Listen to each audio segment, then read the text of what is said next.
दोस्तों, क्या आप जानते हैं कि शूर्पणखा के वंशज आखिर कौन है? दोस्तों, अगर आपने रामायण पढ़ी होगी तो आप रावण की बहन शूर्पणखा के बारे में तो अवश्य ही जानते होंगे। शूर्पणखा रामायण की एक ऐसी किरदार थी जिसकी वजह से प्रभु श्री राम को रावण समेत सभी राक्षसों का अंत करना पड़ा था।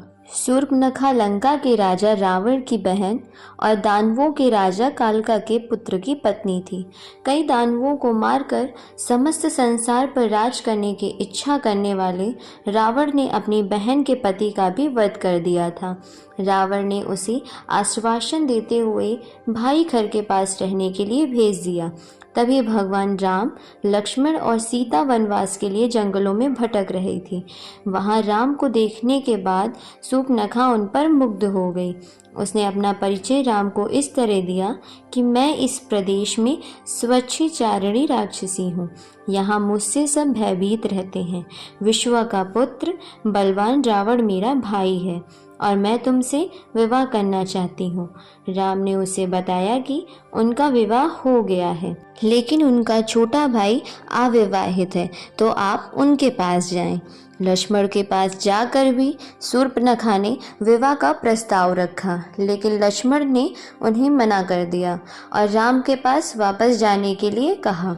तब राक्षसी शूर्पणखा ने कहा कि वो अभी सीता को मार देगी तो कोई आपके विवाहित होने की समस्या नहीं बचेगी, और वो सीता को मारने के लिए जैसे ही आगे बढ़ती है, तब राक्षसी शूर्पणखा ने कहा कि वो अभी सीता को मार देगी तो कोई आपके विवाहित होने की समस्या नहीं बचेगी, और वो सीता को मारने के लिए जैसे ही आगे बढ़ती है, तब लक्ष्मण ने शूर्पणखा की नाक काट देते हैं। इस बात से क्रोधित होकर शूर्पणखा अपने भाई खर के पास गई तो खर ने राम और लक्ष्मण को मारने के लिए राक्षस भेजे, लेकिन राम ने सभी राक्षसों को मार दिया।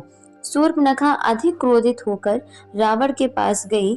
तब रावण ने अपनी बहन को आश्वासन दिया कि उसके इस अपमान का वो बदला लेकर रहेंगे। रावण ने उसके बाद सीता का अपहरण किया और सीता को बचाने के लिए राम और लक्ष्मण ने हनुमान और वानर सेना की मदद से लंका पर विजय की। ऐसा माना जाता है कि शूर्पणखा ने रावण से अपने पति का वध का बदला लेने के लिए ये सब किया था, लेकिन इस बात का कहीं प्रमाण नहीं मिलता है। रामायण में सभी राक्षसों का वध हुआ, लेकिन शूर्पणखा का वध नहीं हुआ। उसके नाक और कान काटकर छोड़ दिया गया था। वह कपड़े से अपने चेहरे को छुपाकर रहती थी। रावण के मर जाने के बाद वह शुक्राचार्य के पास गई और जंगल में उनके आश्रम में रहने लगी। राक्षसों का वंश खत्म न हो, इसीलिए शुक्राचार्य ने शिव की आराधना की। शिव ने अपना स्वरूप शिवलिंग शुक्राचार्य को देकर कहा कि जिस दिन कोई हिंदू इस पर गंगा जल चढ़ा देगा, उस दिन राक्षसों का नाश हो जाएगा। उस आत्मा लिंग को शुक्राचार्य ने हिंदुओं से दूर रेगिस्तान में स्थापित किया, जो आज अरब में मक्का मदीना में है। शूर्पणखा जो उस समय चेहरा ढक कर रहती थी, वो परंपरा को उसके बच्चों ने पूरा निभाया। आज भी मुस्लिम औरतें चेहरा ढक कर रहती हैं। शूर्पणखा के वंशज आज मुसलमान कहलाते हैं, क्योंकि शुक्राचार्य ने इनको जीवन दान दिया था। इसीलिए ये शुक्रवार को विशेष महत्व देते हैं। पूरी जानकारी तथ्यों पर आधारित सच है। जानिए इस्लाम कैसे पैदा हुआ। असल में इस्लाम कोई धर्म नहीं है, एक मजहब है, दिनचर्या है। मजहब का मतलब अपने कबीलों के गिरोहों को बढ़ाना। यह बात सब जानते हैं कि मोहम्मदी मूल रूप से अरबवासी है। अरब देशों में सिर्फ रेगिस्तान पाया जाता है। वहाँ जंगल नहीं है, पेड़ नहीं है, इसीलिए वहाँ मरने के बाद जलाने के लिए लकड़ी ना होने के कारण जमीन में दफन कर दिया जाता था। रेगिस्तान में हरियाली नहीं होती है। ऐसे में रेगिस्तान में हरा चटक रंग देखकर इंसान चला आता, जो कि सूचक का काम करता था। अरब देशों में लोग रेगिस्तान में तेज़ धूप में सफ़र करते थे, इसीलिए वहाँ के लोग सिर को ढकने के लिए टोपी पहनते थे, जिससे बीमार न पड़े। अब रेगिस्तान में न खेत थे, न फल, तो खाने के लिए वहाँ अनाज नहीं होता था। इसीलिए वहाँ के लोग जानवरों को काट कर खाते थे और अपनी भूख मिटाने के लिए इसे कुर्बानी का नाम दिया गया। रेगिस्तान में पानी की बहुत कमी रहती थी, इसीलिए लिंग मूत्र मार्ग साफ करने में पानी बर्बाद ना हो जाए, इसीलिए लोग खतना अगला हिस्सा काट देना कराते थे। सब लोग एक ही कबीले के खाना बदोश होते थे, इसीलिए आपस में भाई बहन ही निकाह कर लेते थे। रेगिस्तान में मूर्ति बनाने को मिट्टी मिलती नहीं थी, इसीलिए मूर्ति पूजा नहीं करते थे। खाना बदोश जीवन होने से एक जगह से दूसरी जगह जाना पड़ता था, इसीलिए कम बर्तन रखते थे और एक थाली में 5 लोग खाते थे। कबीले की अधिक से अधिक संख्या बढ़ी, इसलिए हर एक को 4 बीवी रखने की इजाज़त दी।